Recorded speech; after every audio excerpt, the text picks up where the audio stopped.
ونصلي على رسوله الكريم أما بعد فأعوذ بالله من الشيطان الرجيم بسم الله الرحمن الرحيم وقضى ربك ألا تعبدوا إلا إياه وبالوالدين إحسانا صدق اللہ العظیم۔ ایک دن نبی نے احباب میں ارشاد فرمایا 3 بار، ایک دن نبی نے احباب میں ارشاد فرمایا 3 بار، ناک اس کی کٹ گئی، ناک اس کی کٹ گئی، ناک اس کی کٹ گئی۔ اصحاب نے فریاد کی وہ کون ہے کمبخت جس کی حضرت باری میں کٹ گئی۔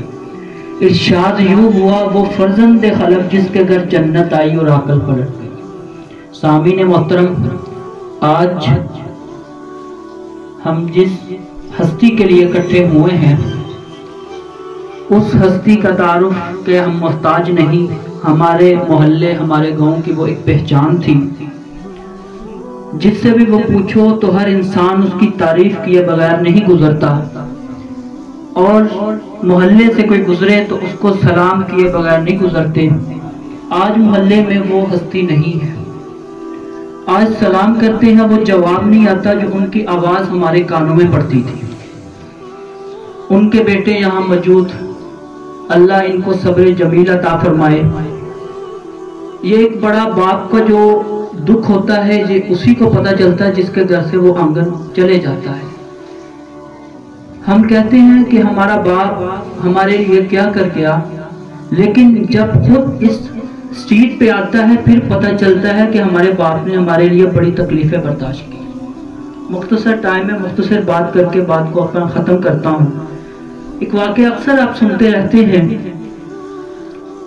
کہ ایک آدمی نے اپنے باپ سے پوچھا کہ تو نے تو ایک مکان بنا کے میرے پہ احسان نہیں کیا اور کیا کیا تو نے؟ اس نے کہا کوئی بات نہیں، جب میں دنیا سے جاؤں گا میں نے تیرے مکان کے نیچے کھدائی کریں گا، اس میں ایک خزانہ پڑا ہوگا، وہ خزانہ تیرے لیے ہوگا۔ باپ دنیا سے چلے جاتا ہے لیکن وہ کیا اپنے باپ کی بات پہ عمل کر کے وہ مکان گرا دیتا ہے، خزانہ دوبارہ جب کھدائی کرتا ہے تو وہ ایک گڑھا سا ملتا ہے، گڑھے میں پرچی لکھی ہوتی ہے اس کو بنایا تھا اب تو نے گرا دیا، اب دوبارہ تو بنا کے دکھا اسے۔ یہ کس کی محنت ہے، یہ کس کی مشقت ہے؟ باپ کی مشقت ہے۔ ہم نے تو پھر بھی کوئی تکلیفیں نہیں دیکھی۔ ہمارے آقا سرکار دو عالم صلی اللہ علیہ وسلم جس کا پیدائش سے پہلے باپ کا سایہ اٹھ گیا، 6 سال میں ماں سایہ اٹھ گیا۔ ایک دن آپ علیہ الصلوۃ والسلام لشکر کے ساتھ جا رہے تھے تو دیکھا کہ آپ علیہ الصلوۃ والسلام اپنی ماں کی قبر کے اوپر لیٹے ہوئے ہیں اور بڑی درد تکلیف میں رو رہے ہیں۔ صحابہ نے ارشاد کیا کہ آپ تو بڑے صبر والے ہیں، آپ تو عوام اپنی امت کو صبر کا دلاسا دینے والے، صبر کا پیغام دینے والے، آج کیا ہو گیا؟ کہتے ہیں ماں باپ کا جو رشتہ ہوتا ہے یہ بندے کو بے بس کر دیتا ہے۔ یہ ایک اتنا تکلیف عمل ہوتا ہے کہ اللہ اسی کو کہتے ہیں جس کے گھر میں ماں باپ میں سے ایک انسان بھی ہو اس کی قدر ضرور کرے۔ جب دنیا سے چلے جاتا ہے اللہ پھر اس کو یہ انسان کو قدر دلواتے ہیں کہ یار باپ بے شک گھر میں فارغ بیٹھا تھا لیکن تمہارے لیے ببرکت وقت۔ کاشف بھائی اور راشد بھائی اور آصف بھائی اور ساجد جتنے، ان سے پوچھ کے دیکھیں کہ عید کا دن ان کے لیے کتنا تکلیف دہ گزرا ہوگا۔ ہر عید پہ آتے تھے لیکن آ کے اپنے باپ سے پیار لیتے تھے، لیکن اس دفعہ وہ ہستی تھی نہیں، سر تو جھکایا لیکن وہ پیار نہیں ملا۔ ایسے چاہیے کہ اپنے ماں باپ کی خدمت، جن کے ہاں زندگی زندہ ہے ان کو چاہیے کہ اپنے ہاں ماں باپ کی خدمت ضرور کریں، اور جن کے ہاں ماں باپ دنیا سے چلے گئے ان کو چاہیے کہ وہ اپنی قبر پہ ضرور جا کے ان کے دعا کریں۔ یہ وقت ایسا ہوتا ہے، یہ رشتے ایسے ہوتے ہیں، اس رشتے میں کبھی بھی کوئی مفاد نہیں ہوتا، لیکن باہر والے جو رشتے ہوتے ہیں ان کا مفاد ضرور ہوتا ہے، کوئی نہ کوئی مفاد کے ذریعے آپ سے رابطے میں ہوتا ہے، لیکن ماں باپ کا رشتہ ایک ایسا رشتہ ہوتا ہے جس بغیر مفاد کے ہوتا ہے۔ اللہ پاک ہمیں اپنے والدین کی قدر دانی کی نصیب فرمائے۔ میرے عزیز دوستو، ہمارے معاشرے میں یہ معاملات چل رہے ہیں کہ ہم اپنے والدین کی قدر، اپنے والدین کو ٹائم دینے سے بھی گھبراتے ہیں، دوستوں کو ٹائم دینے میں ہم بہت زیادہ آگے ہوتے ہیں، لیکن جب والدین کو ہم ایک ڈاکٹر کی طرح، ایک کمپاؤنڈر کی طرح لیڈ کرتے ہیں، وہ کیسے کرتے ہیں؟ رات کو آئے پوچھا ابو جان اما جان کیا آپ نے دوائی کھا لی ہے, کیا آپ نے روٹی کھا لی؟ بس وہ تو کمپیوٹر, وہ تو لیڈی ڈاکٹر, وہ جو نرس ہوتی ہے وہ بھی یہ کام ہاسپٹل میں کرتی ہے. ہمارا مقصد کیا ہے؟ ہمارا مقصد صرف اتنا ہے کہ اپنے ماں باپ کی جا کے ان کے پاس بیٹھے, اور جیسے ہم اپنے دوستوں کو کہتے ہیں یار رکو کھانا کھانا ہے ابھی, رکو آپ نہ ابھی کھانا کھانا, میں آ رہا ہوں پھر کھاتے ہیں. یہ فون کر کے کبھی اپنے والدین کو بھی کہا روٹی نہ بھی کھانا, میں آ رہا ہوں پھر اکٹھے بیٹھ کے کھائیں گے. پھر ان کو احساس ہوگا کہ میری اولاد میرے لیے بہت کچھ کرتی ہے.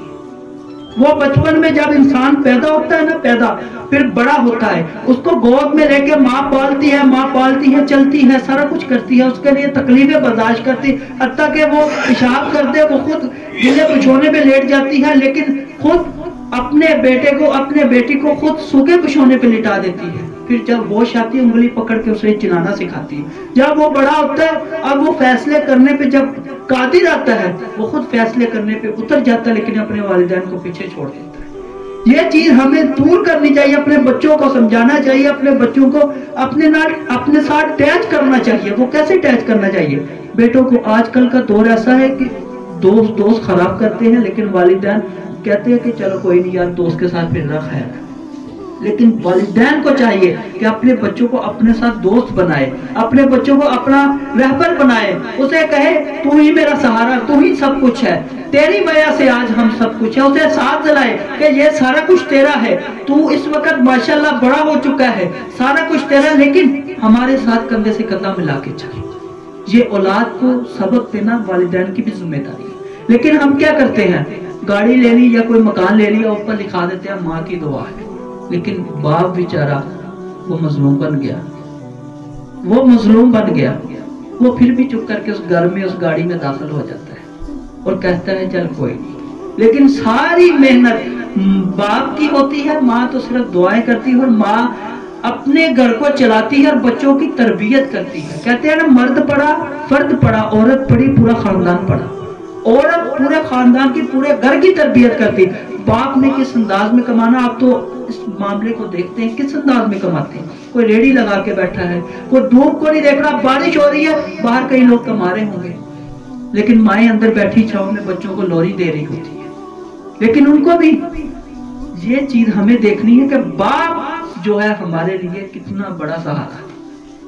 اکثر سوشل میڈیا پہ تصویریں ہوتی کہ چھت ہے نیچے باپ سر پہ اٹھا کے کھڑا, بچے والدہ اوپر بیٹھی ہوئی ہے. اس کا مطلب کیا ہوتا ہے؟ اس کا مطلب کہ باپ ہے تو ہم ہیں.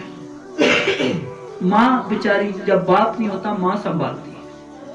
ماں پھر کبھی کسی کے گھر کے برتن دھوئے, کبھی سلائی کڑھائی کی, کبھی کچھ کیا, ماں نے پھر سب کچھ سنبھالا بچوں. ایسے ان دو ہستیوں کی یہ محافل کرنے کا ایک مقصد ہمارا ہوتا ہے کہ اپنی زندگی میں ان دو ہستیوں کی قدر ضرور کریں.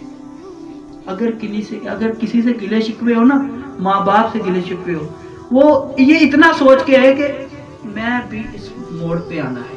ایک واقعہ سنا کے بات کو ختم کروں. ایک والد تھا, وہ ہولڈ ہوم میں موجود تھا, تقریباً 40 سال سے وہیں پہ رہ رہا تھا. آخری وقت ہوا, انہوں نے کہا کہ تمہارا آخری وقت ہے, سانس نکل رہا ہے, تمہیں کوئی چیز کی ضرورت, کوئی خواہش. انہوں نے کہا میرے بیٹے کو ایک دفعہ ملا دو.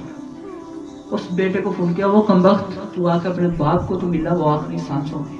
وہ آیا کہ ابا جان آؤ گھر لے چلو, وہیں پہ جا کے دنیا میں چلے. اس نے کہا مجھے کچھ نہیں, سارا زندگی میں نے زکاتیں کھائی لوگوں کی, میں نے سب کچھ کیا, یہی پہ زندگی گزاری, سب کچھ ہے, لیکن اس کمرے میں چھت کا پنکھا نہیں ہے. اب چھت کا پنکھا, ابا جان آپ تو دنیا سے جا رہے ہو, آپ یہ خواہش کیسے کر رہے ہو؟ کہتے میں تو دنیا سے میں چلے جاؤں گا, کل کو تو نے بھی اسی جگہ پہ آنا ہے, تیرے لیے وہ پنکھا لگا رہا ہوں تاکہ تم آئے تجھے گرمی محسوس نہ ہو. یہ کیا معاشرہ ہے؟ باپ کو وہیں پہ بھی محبت پیار وہیں پہ بھی موجود ہے, وہیں پہ بھی احساس کر رہا ہے کہ میرا بچہ, اور مجھے آج اس نے ہولڈ ہوم میں بیچا ہے, کل کو اس کے بچے نے بھی اسے ہولڈ ہوم میں بیچنا ہے. یہ ہمارے گاؤں کے جنت, ہم گاؤں کو نا جنت سمجھتے ہیں کہ اللہ کا شکر ہے والدین کی یہاں پہ قدر دانی ہوتی ہے. شہر میں جا کے دیکھے, جو شہر میں رہتے ہیں ان سے پوچھے جا کے, 1 منٹ کا ٹائم نہیں, ہفتے بعد والدین کی آپس میں ملاقات ہوتی. بچے آئے رات کو سو گئے, باپ آیا رات کو سو گیا, صبح کو کام پہ چل گئے, وہ ہفتہ ایک گھر میں رہ کے کسی کی شکل نہیں دیکھتے. لیکن ہمارے ہاں اللہ کا شکر ہے کہ ہم رات کو کم از کم آ کے اپنے باپ کی شکل دیکھتے. رات کو لیٹ ہو جائے نا، لیٹ ہو جائے ہم، باپ سوتا نہیں ہے کہ میرا بچے کے آنے کا انتظار، 9 بجتے ہیں ہمارے ابو جان، 9 بجے تک کالی شروع ہو جاتی ہے، ہم کہیں لیٹ ہو جائے.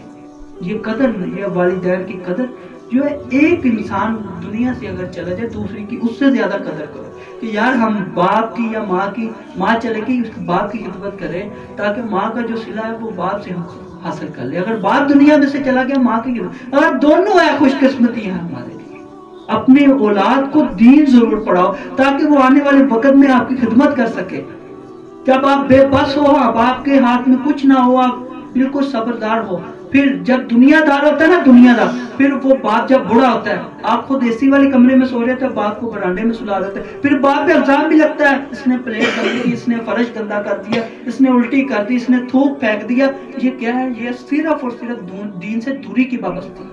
جب ہم دین کو بچوں کو دین سکھائیں گے نا، پھر ان کے دل میں ایک احترام بھی ہوگا کہ یار میں باپ کی یا ماں کی گستاخی کروں گا نا تو میرے لیے تکلیف سے عمل بن جائے، پھر میرے لیے جہنم کا ایک گڑھا بنتا چلے جائے. اپنے لیے راحت پیدا کرنی ہے. وہ کس انداز میں پیدا کرنی ہے؟ وہ اسی انداز میں پیدا کرنی ہے کہ اپنے اولاد کو دین کی تبلیغ، دین اشاعت ضرور سکھائے، دین ضرور سکھائے. دین سکھائیں گے ان کے دل میں خوف خدا ہو. جس کو خدا سے محبت ہو جائے نا اس کو مخلوق سے اور اپنے عزیز و کار سے آٹومیٹک محبت ہو جاتی ہے. وہ جو کہتا ہے نا کہ یار میں کڑوا اس تو ہوا کہ میں سچا ہوں، میرے پیارے آقا سے سچا کوئی نہیں تھا، لیکن ان کا اتنی تکلیف دے عمل کے بعد بھی ان کا پیار محبت اتنا زیادہ تھا. مسکرانا، تکلیف میں مسکراتا ہے نا، اللہ کہتا ہے میں اسے زیادہ اجر دیتا ہوں. یہ زیادہ اجر کب ملتا ہے؟ جب انسان اپنی پیار محبت والی میٹھی والی زبان بولتا ہے. وہ یہ سخت لہجہ جو ہے یہ میرے پیارے آقا کی سنت کا نہیں ہے.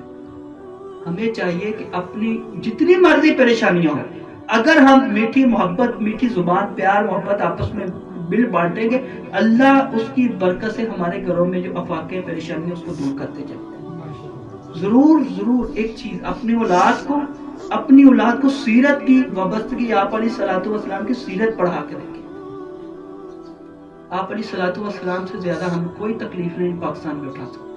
کوئی جتنی مرضی ہم پہ تکلیفیں آ جائے، لیکن آپ علیہ الصلوۃ والسلام سے زیادہ کبھی نہیں ہے. لیکن ان کا لہجہ کبھی سخت نہیں ہوگا. اس بات کو ضرور اپنے ذہنوں میں بٹھائیں کہ ہمارا سخت لہجہ سچے ہونے کی نشانی نہیں ہے. یہ ایک لہجہ ہے، اس سے سچائی سے اس لہجے کا کوئی تعلق نہیں. دعا کریں جو کہا سنا اس پر عمل کرنے کی توفیق عطا فرمائے. وآخر دعوانا الحمدللہ رب العالمین.